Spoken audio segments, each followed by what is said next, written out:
Hello student. हम इस video में डिस्कस करने जा रहे हैं डिविडेंड डिस्काउंट मॉडल को या इसके अप्रोच को, राइट।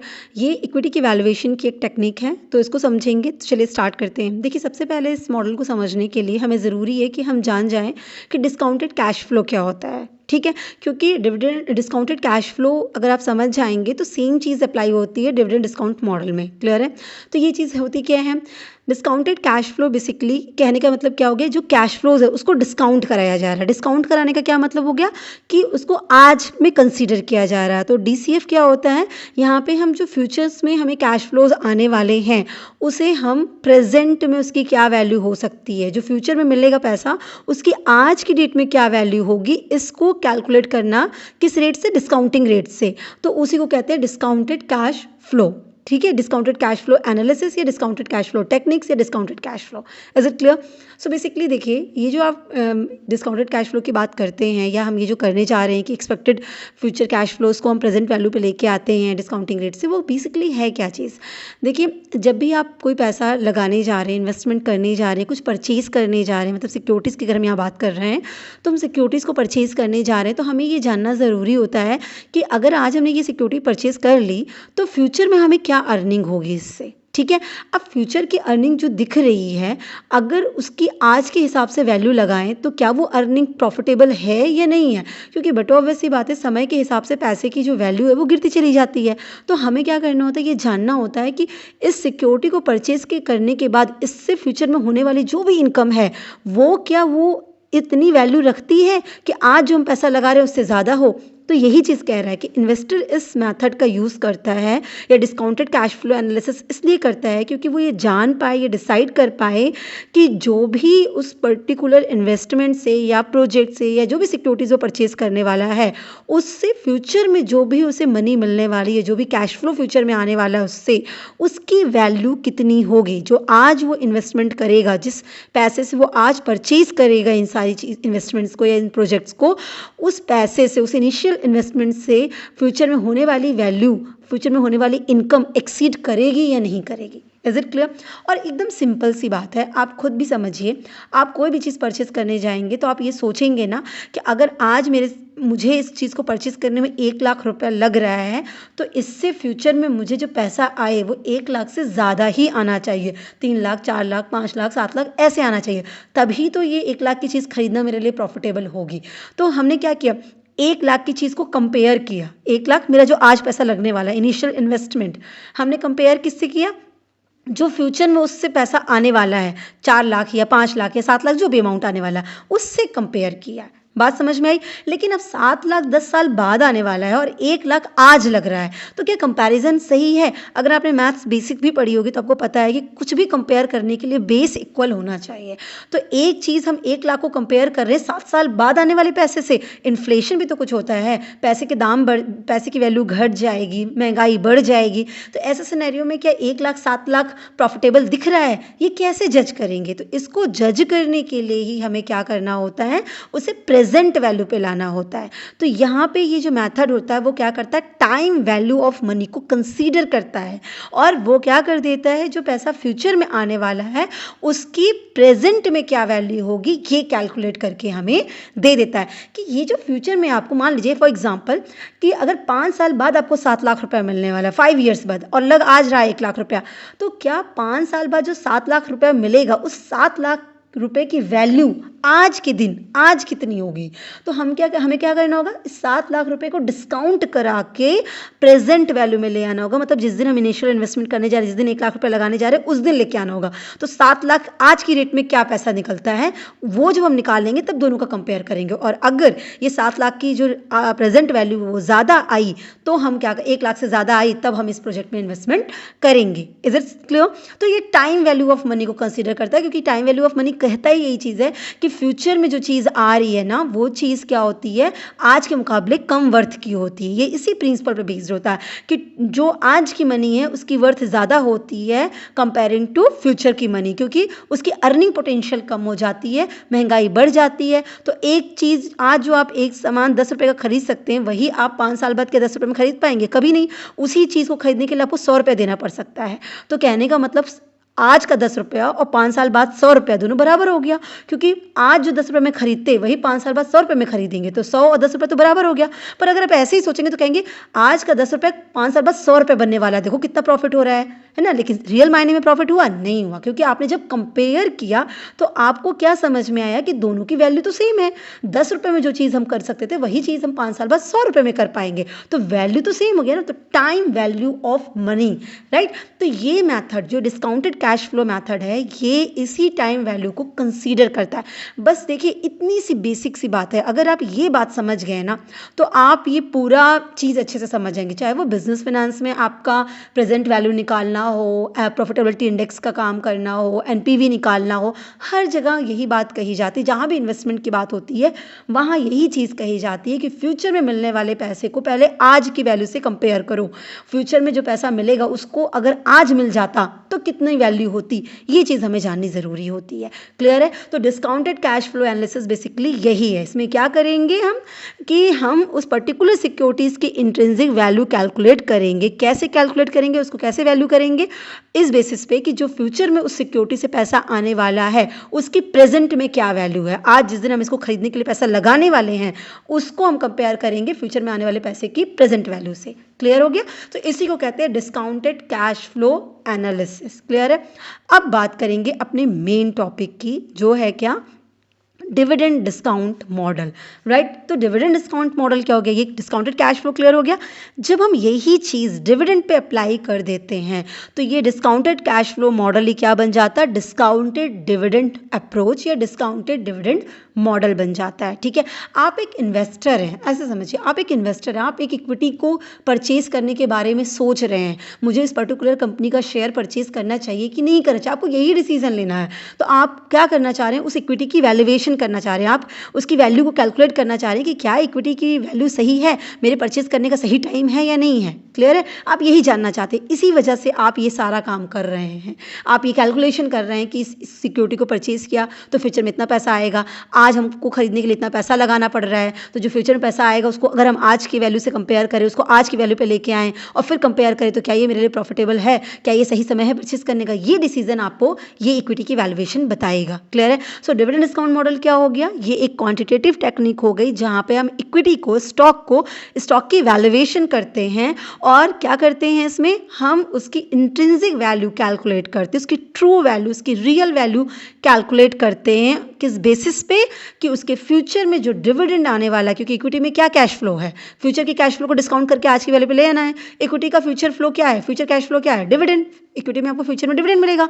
सो उस डिविडेंड की जो पेमेंट आपको रिसीव होने वाली है, उस डिविडेंड की वैल्यू को आज लेके आना, उस डिविडेंड जो फ्यूचर में मिलेगा उसकी वैल्यू आज कितनी होगी, ये कैलकुलेट करना जब हम कर लेंगे तो उसी को हम क्या कहते हैं, इंट्रिंसिक वैल्यू कह देंगे। सम ऑफ फ्यूचर्स अर्निंग है ना, जितनी भी फ्यूचर्स अर्निंग आपको मिल सकते हैं उस सिक्योरिटी से, उन सब को टोटल करके, उन सब की मतलब प्रेजेंट वैल्यू निकाल के आपको टोटल करना है। क्लियर हो गया। तो फिर आज जो पैसा लग रहा है उसे कंपेयर करना है, यही है पूरा डिविडेंड डिस्काउंट मॉडल। सो यहाँ पे हम ये जो value of equity shares determine करते हैं वो किस बेसिस पे करेंगे, डिविडेंड क्या एक्सपेक्ट होगा, राइट, फ्यूचर में कितना इससे डिविडेंड एक्सपेक्टेड है, और उसको हम क्या करेंगे, उसकी प्रेजेंट वैल्यू निकालेंगे। किस बेसिस पे निकालेंगे, प्रेजेंट वैल्यू या डिस्काउंट रेट पे निकलता है प्रेजेंट वैल्यू। ठीक है। उस रेट को डिस्काउंट रेट भी बोलते हैं, रिक्वायर्ड रेट ऑफ रिटर्न भी बोलते हैं, अपॉर्चुनिटी कॉस्ट भी बोलते हैं, जो जनरली इक्विटी के केस में क्या होगा, कॉस्ट ऑफ इक्विटी होती है, के होती है। Is it clear.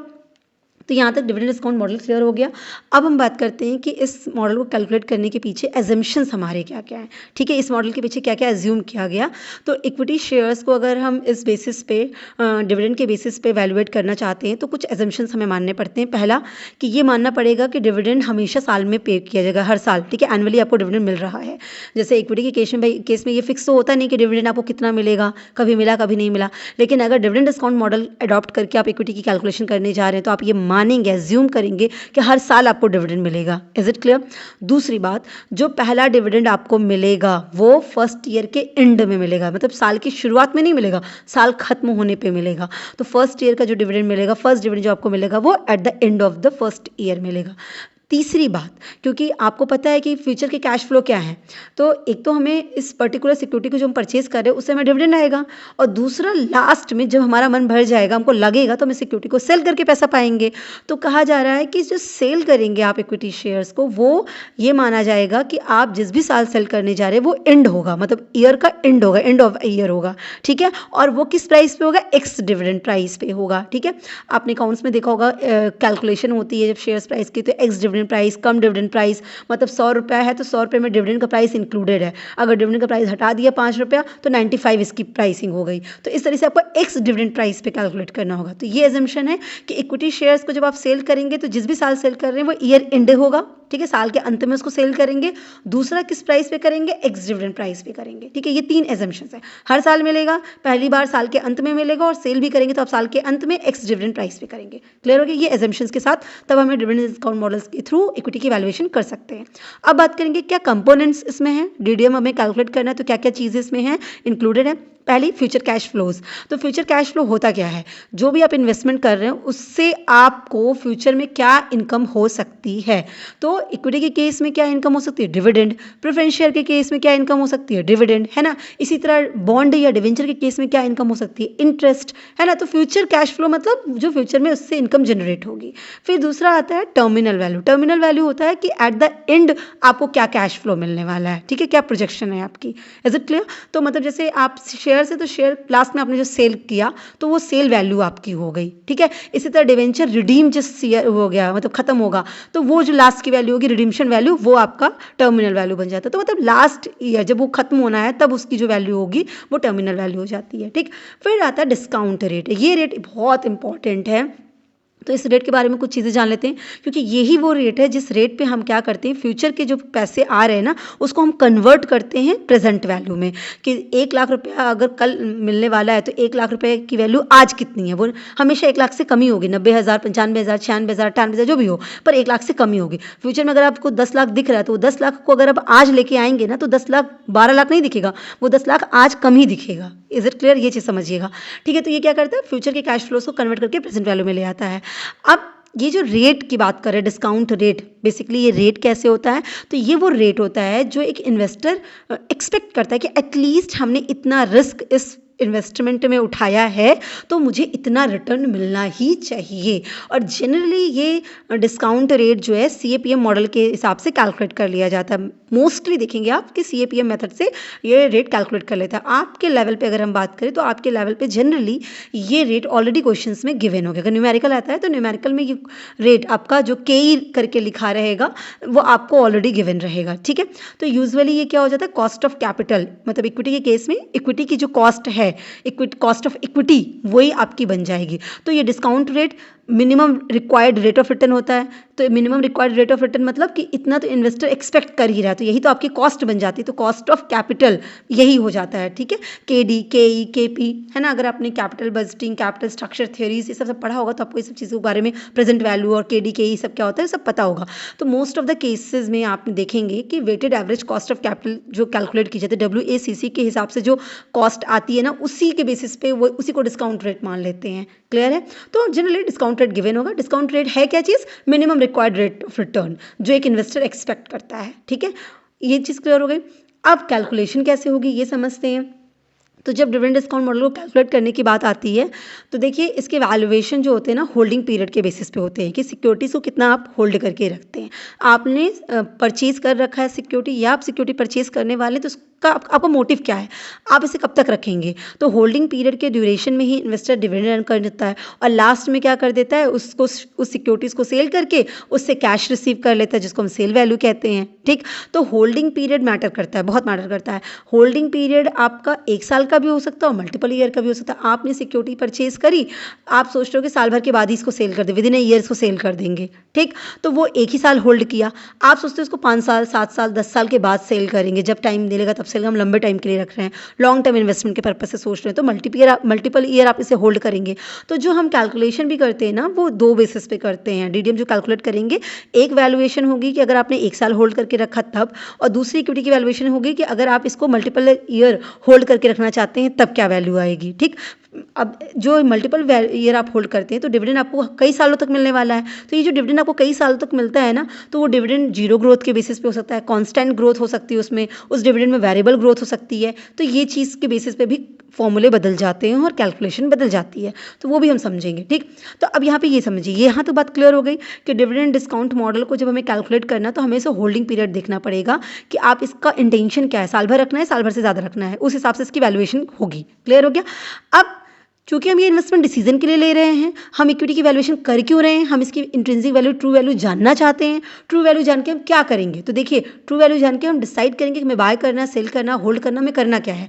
तो जब हम डीडीएम कैलकुलेट करेंगे इस मैथड के हिसाब से, जो भी हमारा इंटेंशन हो, 1 ईयर, मल्टीपल ईयर, जो भी चीज़ें हों, उन सब बेसिस पे जब हम इसे कैलकुलेट करेंगे तो जो भी वैल्यू हमें डीडीएम से मिलेगी उसको हम क्या करेंगे, कंपेयर करेंगे कि आज उसकी मार्केट में क्या प्राइस है, किस प्राइस पे वो ट्रेड हो रहा है, और दोनों में कंपेयर करेंगे।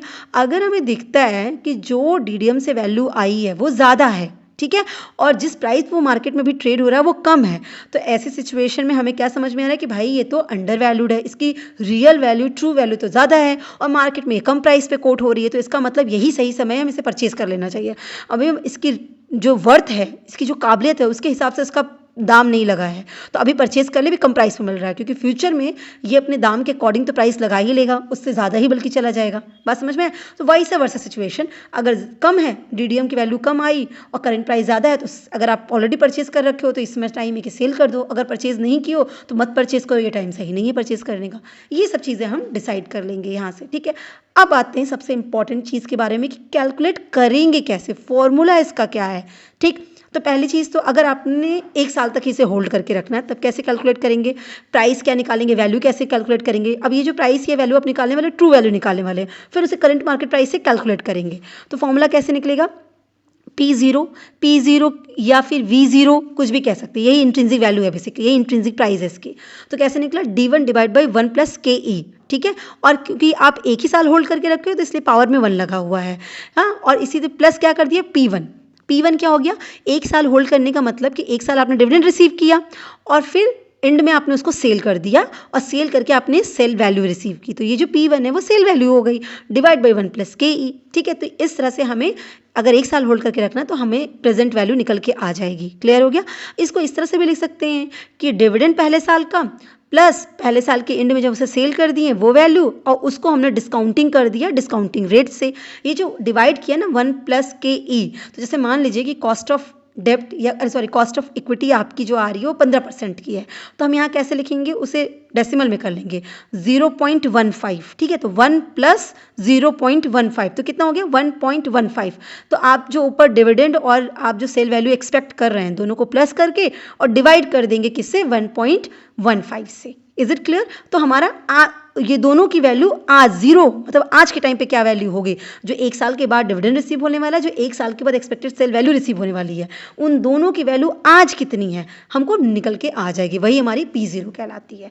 Is it clear. और फिर हम देखेंगे अभी मार्केट में किस रेट पे ट्रेड हो रहा है, तो उस रेट को और फिर ये जो वैल्यू हमने निकाली P0 या V0, उससे हम कंपेयर करके डिसीजन ले लेंगे। ठीक, सो यहाँ पे P0 क्या हो गया, करंट वैल्यू ऑफ शेयर, मतलब आपने जो वैल्यू कैलकुलेट की, आपने जो इंट्रिंसिक वैल्यू कैलकुलेट की, ये वो ट्रेडिंग वैल्यू नहीं है, मार्केट में जो प्राइस कोट किया जा रहा है वो वैल्यू नहीं है, ये वो वैल्यू है जो हम इसकी वैल्यू वर्थ कैलकुलेट कर रहे हैं। ठीक है। D1 क्या हो गया, एक्सपेक्टेड डिविडेंड जो ईयर एंड में आपको रिसीव होगा फर्स्ट ईयर में। ठीक है। P1 क्या हो गया, एक्सपेक्टेड सेल प्राइस, जब हम ईयर एंड में उसको सेल करेंगे। ठीक है, आपको तो पता ही है कि एजम्पशन है डीडीएम का कि साल के अंत में ही आप सेल करेंगे, इन बिटवीन आप सेल नहीं करेंगे। ठीक, और KE क्या हो गया, required rate of return on equity, मतलब कॉस्ट ऑफ इक्विटी है ना, या अपॉर्चुनिटी कॉस्ट, कुछ भी कह लीजिए। ठीक, सो ये हमारा क्या हो गया, 1 ईयर का होल्डिंग पीरियड इस तरीके से निकल आ गया। एक ही साल डिविडेंड मिलेगा, उस 1 साल के डिविडेंड को हमने 1 मतलब डिवाइड कर दिया कॉस्ट से, तो हमारा आज की वैल्यू आ गई। इसी तरह सेल वैल्यू को भी जो 1 साल बाद मिलने वाला उस पैसे को 0 पे लेके आए, यही किया गया है। Is it clear. अब आएगा मल्टीपल ईयर के लिए, अगर आप कई सालों तक होल्ड करके रखते हैं तो अब इसका मतलब ये होता है कि इन्वेस्टर्स उसको परचेज करेगा और उसको कई सालों तक n नंबर ऑफ ईयर्स के लिए होल्ड करके रखेगा। ठीक है, मतलब लॉन्ग टर्म इन्वेस्टमेंट के पर्पज से उसको परचेज करना चाहता है। तो ऐसे सिचुएशन में हम उसकी वैल्यू को कैसे कैलकुलेट करेंगे, ये हम इस फॉर्मूले से देखेंगे। कैसे देखेंगे, जितने साल आपको डिविडेंड आने वाला है, हर साल के डिविडेंड को आपको डिस्काउंट करके आज की वैल्यू पे ले आना है। अगर ये चीज़ डिस्काउंटिंग आपको ना समझ में आए तो टाइम वैल्यू ऑफ मनी पे ऑलरेडी वीडियो बना है ना, आप उस वीडियो को देख लेंगे तो आपको time value of money calculate करना आ जाएगा। ये सब कैलसी पे आराम से हो जाता है, पर फॉर्मूला समझ लीजिए। तो कैसे निकलेगा, पहले साल का जो डिविडेंड है उसको डिवाइड करेंगे 1 प्लस के ई से, ठीक। फिर सेकेंड ईयर डिविडेंड आपको रिसीव होगा, तो सेकेंड ईयर के डिविडेंड को जब कॉस्ट ऑफ इक्विटी से डिवाइड करेंगे तो वो क्या होगा, वो सेकेंड ईयर की वैल्यू लेंगे, इसलिए 1 प्लस के ई की पावर 2 हो गया, ठीक है। उसको 2 बार डिस्काउंट कराएंगे। इसी तरह से थर्ड करेंगे D3, फिर उसको क्या करेंगे, कॉस्ट ऑफ इक्विटी से जब डिवाइड करने जाएंगे तो उसको 3 कर देंगे ना, 3 टाइम्स उसका डिस्काउंटिंग करके ले आएंगे। तो डिस्काउंटिंग फैक्टर जितने साल का आप एक्सपेक्ट कर रहे हो उतने साल उसको डिस्काउंटिंग करके लेते आएंगे। 4 साल गया तो 4 साल के पैसे को 0 पे लाना होगा, 2 साल गया तो 2 साल के पैसे को 0 पे लाना होगा। इस तरीके से एन नंबर तक हम ये करेंगे। और फिर ईयर एंड में आपको एक और चीज़ मिलेगी, क्या मिलेगी, वो जो आपने सेल वैल्यू है PN, ठीक है, वो सेल वैल्यू प्लस उसको भी डिवाइड कर देंगे किससे, 1 प्लस के ई से। एन नंबर जितने भी साल में आपने किया हो, 10 साल, 5 साल, 8 साल, जो भी किया हो वो नंबर यहाँ पे लिखा जाएगा। सो यहाँ पे P0 क्या हो गया, current value of equity shares, D1 D2 DN ये सब क्या हो गया, expected dividend end of the n number of years. PN क्या हो गया, expected selling price at the end of n numbers. और KE क्या हो गया, required rate of return. Is it clear, जितने साल का होगा उतने साल पे पावर लगता चला जाएगा, उतने साल उसको डिस्काउंट करके लेके आएंगे। अब एक चीज़ और, वैसे मैंने कहा जब आप मल्टीपल ईयर होल्ड करके रखते हैं ना तो आपको कई सालों तक डिविडेंड मिलेगा।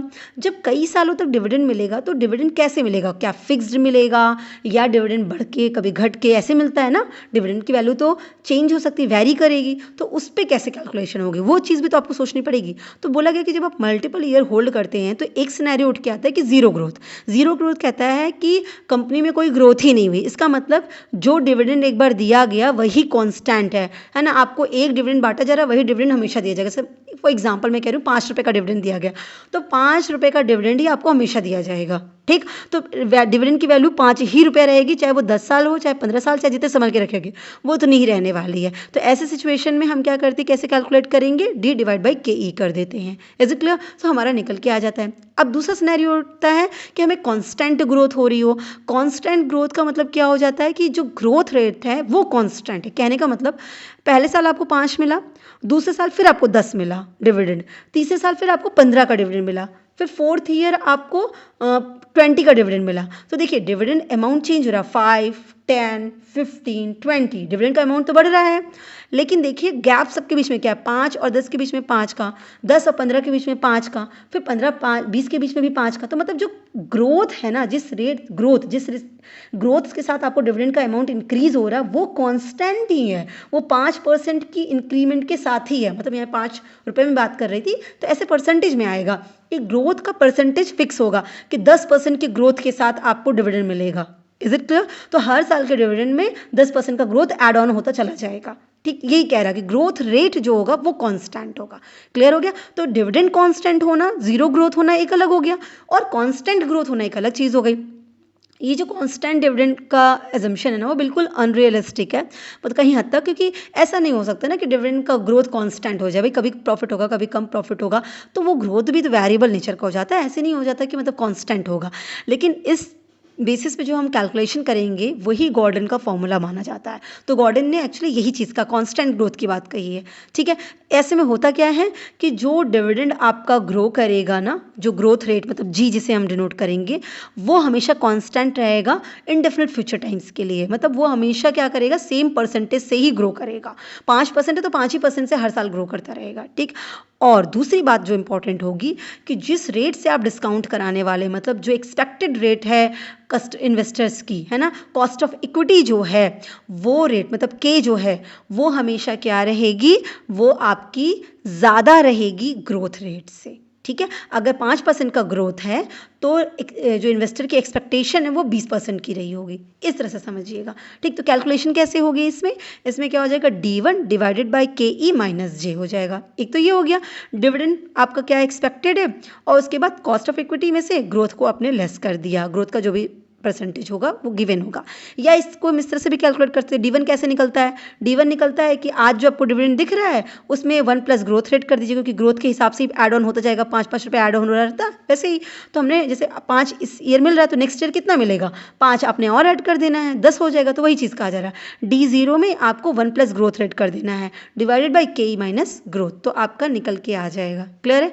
अच्छा, कॉन्स्टेंट ग्रोथ में एक और इंपॉर्टेंट बात मैं आपको बता दूँ कि जैसे मैंने अभी यहाँ पे V0 की बात करी, हम ना ये जो कांस्टेंट ग्रोथ है ना वो किसी भी साल का निकाल सकते हैं, किसी भी साल के। हमको 5वें साल की वैल्यू निकालनी है, हमें 3rd ईयर की वैल्यू निकालनी है, हमें 2nd ईयर की वैल्यू निकालनी है। अब किसी भी पॉइंट ऑफ टाइम पे आप इस कांस्टेंट ग्रोथ रेट के साथ इक्विटी की वैल्यूएशन कर सकते हैं। जैसे एग्जांपल के लिए अगर मैं कहूँ कि मुझे 2nd ईयर की प्राइस, दूसरे साल इस इक्विटी की क्या वैल्यू होगी मुझे जानना है, तो फॉर्मूला क्या हो जाएगा, P2 is equal to D3। क्योंकि देखिए आपने फॉर्मूला देखा तो उसमें क्या था, P0 पे D1 था, तो एक साल नेक्स्ट ईयर का डिविडेंड तो ऐड ऑन रहेगा ही। तो P2 की वैल्यू अगर आपको निकालनी है, 2nd ईयर की वैल्यू निकालनी है, तो डिविडेंड 3rd ईयर का divided by KE minus growth rate. ठीक है, सो यहाँ पे क्या हो जाएगा आपका P2 या V2 जो भी मेंशन आप जिस भी तरह से डिनोट कर सकते हैं, वैल्यू लिख सकते हैं या प्राइस लिख सकते हैं। ठीक है, 2nd ईयर की वैल्यू इक्विटी की या 2nd ईयर की प्राइस वैल्यू की, ये हो गया। और D3 और कैसे निकलेगा आपका, D3 निकलता है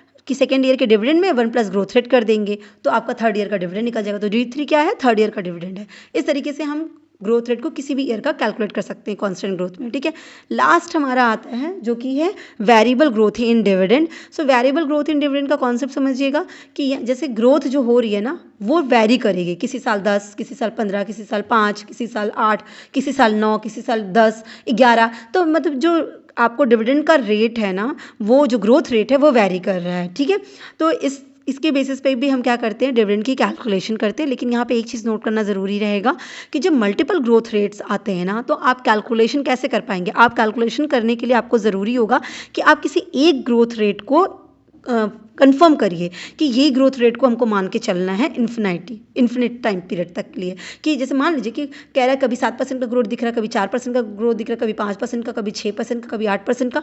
सो आप कोई एक ग्रोथ रेट को फिक्स मान लीजिए, तभी आप इक्विटी की वैल्यू को कैलकुलेट करेंगे। जैसे बाकी के फॉर्मूले थे उसी तरह के फॉर्मूले में आप रेट जो है वही रेट इंपॉर्टेंट है ग्रोथ का, तो आपको कोई एक ग्रोथ रेट फिक्स करना ही पड़ेगा। तो आपका वेरिएबल ग्रोथ के हिसाब से भी डिविडेंड निकल के चला आएगा।